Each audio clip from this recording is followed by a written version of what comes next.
Jaguars, Browns, Jags lose. This is the instant reaction and analysis. I'm depressed after watching that. That was one of the worst games I've seen as a Jaguars fan, and that's saying a lot. I've been a fan of this team since I was 7 or 8 years old, so like 03, 04. That was one of the worst, especially the first half. That may have been the worst half of Jaguar football I've ever seen, and we've had some horrendous years. So I don't know what you pull away from this game that's positive, but let's run through how we got here. So the first off, Evan Ingram hurt himself in the pregame warm-up for this, so we didn't have one of our top receiving threats, our top tight end. He hurt his hamstring, and so now we have our top corner and our top tight end, both explosive positions with hamstring injuries, which is possibly the worst injury possible besides tearing something major, which sucks because those things linger. If you pulled your hamstrings before, a little pull can take months to heal, unfortunately. It's incredibly frustrating. So that's horrible. So that gave Brenton Strange an opportunity to step up, and that's probably one of the lone bright spots of the game. He did step up. He played quite well. He was targeted quite a bit, probably got all the looks that Evan would have previously gotten in the game plan, and he did all right with it. I also love him in blocking situations. They used him one or two times very creatively to give Trevor a bit more time because our O-line is shit. The O-line was so bad. One of the worst games of O-line play I've ever seen in football, period. They were rushing 4 consistently, and we couldn't stop anything at the end of the game. It was embarrassing, genuinely embarrassing. On a few of the situations, should Trevor have had to get rid of the ball? Definitely, but when you're used to getting hit so frequently, you can't even run through normal progression because you're so worried about getting hit or fumbling. So bad. Our O-line is an absolute joke, and I don't know how you fix it, truthfully, because we tried. We got a new center, didn't make a massive difference. We're just getting bullied out there, and it's hard to watch. On the defensive side of the ball, honestly, our defense, given the injuries that we've had, missing our best corner, we looked pretty good out there. Our defense was not the big problem here. In key situations, there was not plays made, but we didn't look that bad. The defense is not why we lost this game, and the defensive calls are outrageous. Like the NFL does not want defenses to exist. Like that roughing the passer call on Devin Lloyd was crazy. In a key moment of the game, after just getting another suspect penalty the play before, to call that was absolutely insane. I couldn't believe that. Football is no longer a contact sport for the quarterback. It's insane. Absolutely brutal. On the defensive side of the ball, with Tyson Campbell being gone, Buster Brown was starting at corner, and man, did they try to see what he was made of. They targeted him a lot. They made him make plays. I'd give him a passing grade for the game. They went at him a lot for a backup corner that I believe was a 6th or 7th round pick a few years back. He didn't play horrible. Did he shock you with anything? No, but I love the fact that he got burned a time or two and then bounced back and made a play the time after. So I'd give him just a passing grade. Not awful. The play calling, the next note I have here, was very uninspired. It's difficult to call plays when your defense can't, or your offensive line can't block a 4-man rush, but that was the situation here. And so it got better in the second half, I will say that. And I think a lot of the times it were very predictable on offense. And so they were stacking the box a lot. In their first half, they were bringing pressure very consistently, and we couldn't cover it. And we were still trying to run our typical game plan, and it just was not working. I think we need to do a lot more of quick hitting routes, short passes, past the line of scrimmage. Everything that we do short is like a screen or is very slow to develop, and it's driving me insane.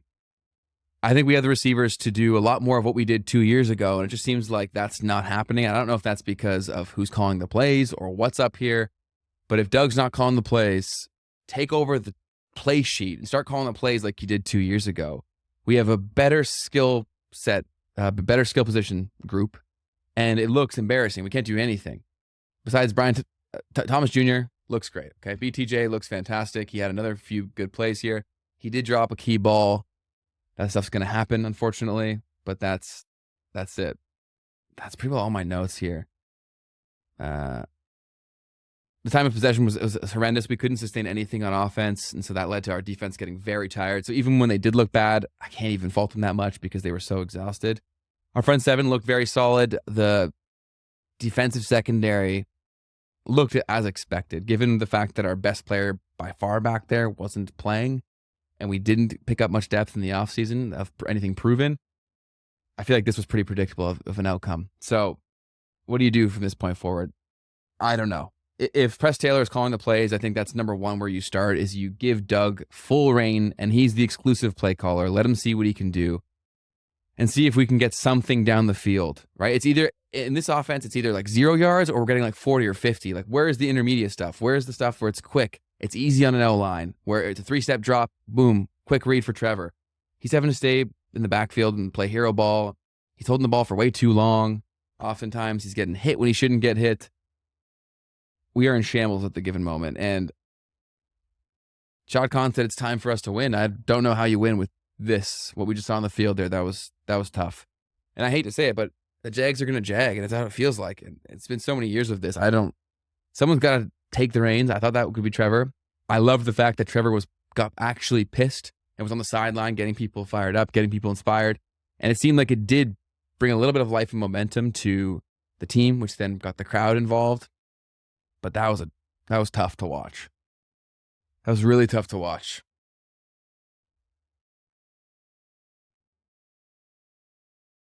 Who do we have next week? Oh, I know you feel me. I know if you're watching this, you have the exact same emotional experience I'm having right now. It's difficult to speak. I'm just so fatigued. I'm so over this shit. Oh, we got a Monday nighter against Buffalo in Buffalo. I might go to that game. Oh my God.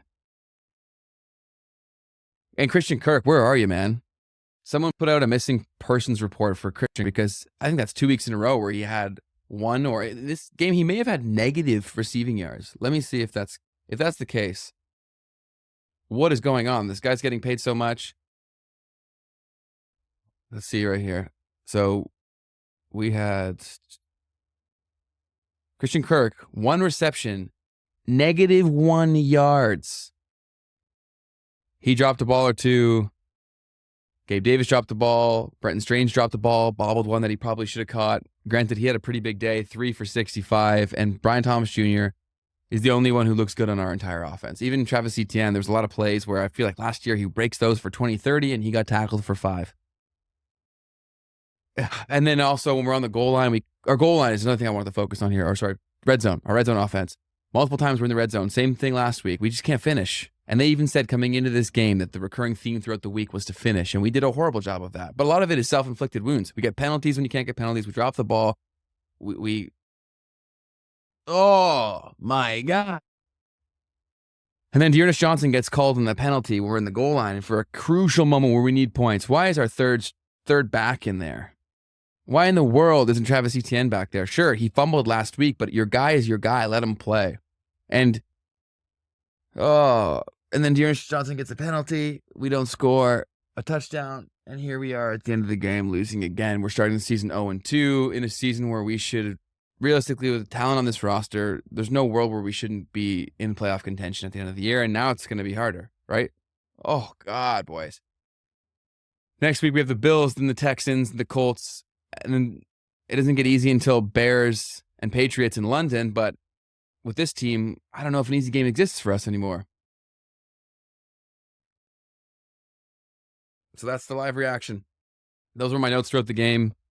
If you're a Jags fan, why do we do this to ourselves? But if you are, this is Dirty Duval, and I'll see y'all next week. Hopefully with some answers. I'll put out a video this week saying what I would change, and hopefully something better comes from this. I don't know what else to tell you. See you guys next week.